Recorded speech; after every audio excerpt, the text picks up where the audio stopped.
Okay, so I am back with a quick video I'm going to do on a mod for the dual clutch transmission on the 335is. This particular mod is going to help stiffen up the shifts.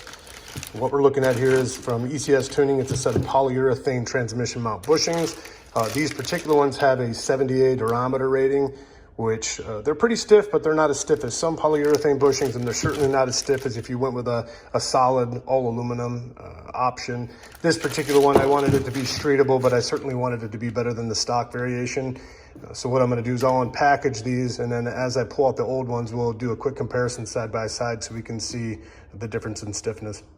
I'm under the driver's side, and you can tell that my diff carrier is missing. That's because I have it out, and I'm going to be, in fact, it's right there. Going to be sending it out to get a limited slip put into it. I'll cover that in my next video.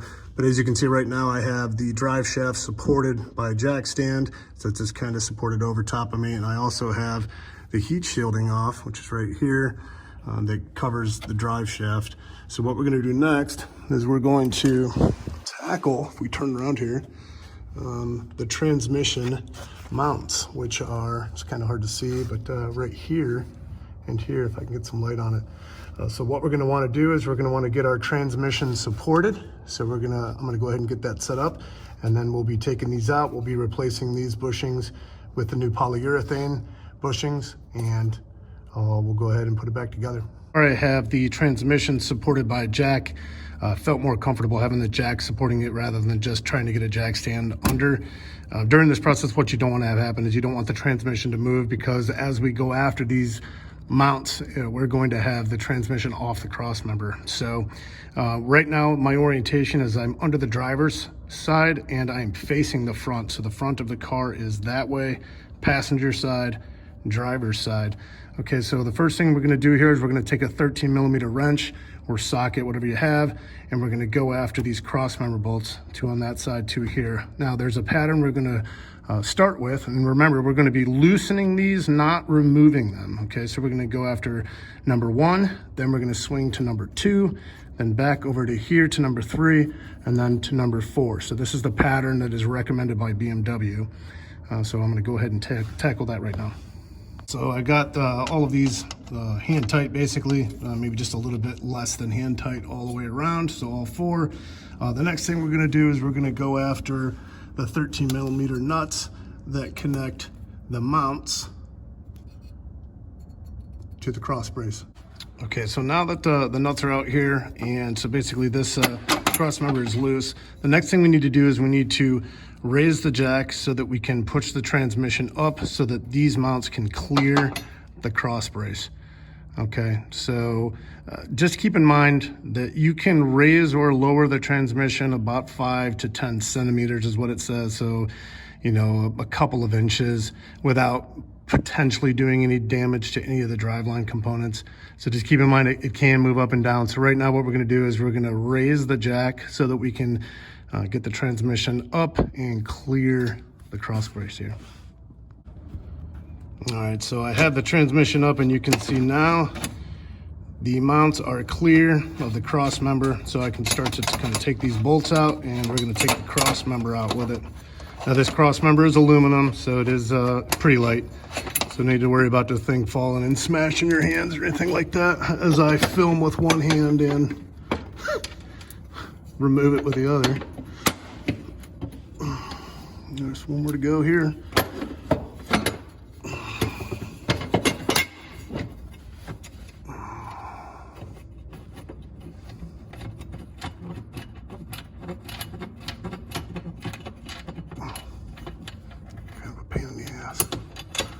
Go.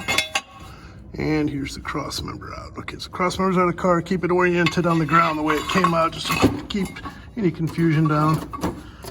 All right, so now you can see the transmission is completely supported by the jack right now, so don't want to fuck around and let this thing fall or move. So always be very careful when you're in this particular situation. The next step here, you can see on this particular mount, we're going to go after this 13mm on top here and here, and we're going to remove the mounts. So here's the cross member and the factory transmission mounts on the car. So let's just take a look at what we have going on here. So you see right off the bat, just want to make sure we point out the notch here and the notch here in the cross member.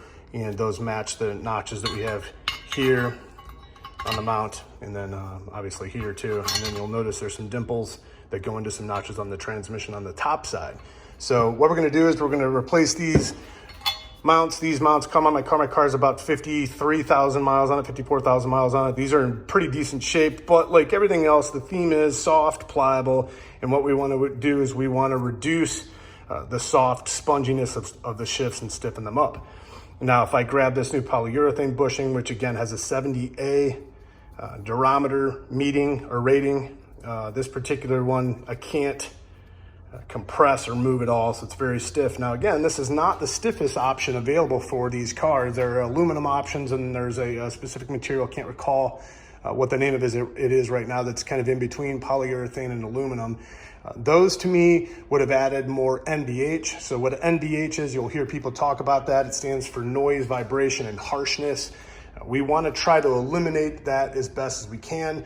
With my car going to be a street car that sees some track, I wanted to be able to reduce the NVH or mitigate the NVH, the addition of some of that, as much as possible. Some of the other suspension components that I'm going to be doing are going to increase that noise, vibration, and harshness. So for me, I figured the transmission mounts, I would get them stiffer, which I would be able to feel in the shifts, but not so stiff that it was yet another component of my car increasing that NVH. So now what I'm going to do is I'm going to go ahead and get these installed, and we'll head back into the car. All right, final shot of the cross member. I have the new bushings on there hand tight. Just wanted to have a shot of the dimples and the little notches that are pre-cut into the new bushing. So these are right at home. This is how you want to have the orientation. And what this does is it keeps the actual bushing from spinning. This particular area of the car can create vibration that would cause these to spin on themselves. What that can do is then send that vibration into the cabin of the car, and it can also create a scenario where there's premature wear on the bushing. So once again, orientation with the dimple and the notches. All right, back into the car. And we have the mounts hand tight to the cross member and the transmission, and the cross member hand tight to the chassis.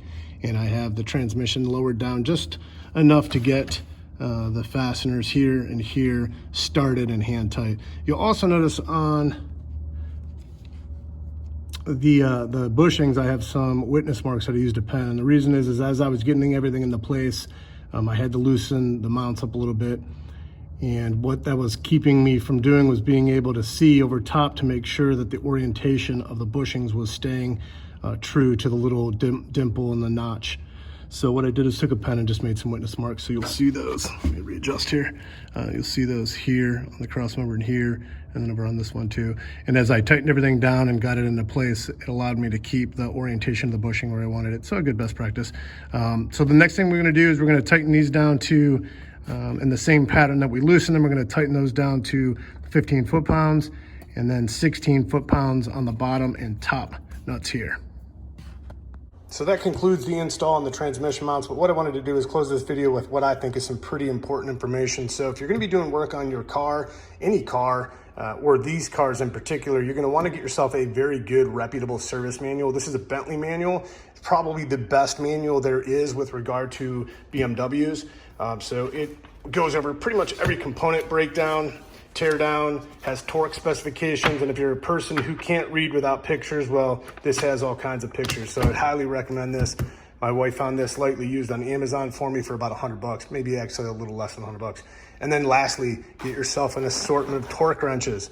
So although every single fastener on the car doesn't have to be torqued to specifications, I know there are plenty of them that really don't matter, but the ones that do matter are things that have to do with suspension, driveline components, the engine. You're gonna wanna make sure that everything you put back in place is torqued to the specific yield that is recommended by the manufacturer, by BMW. So get yourself an assortment of torque wrenches and utilize them.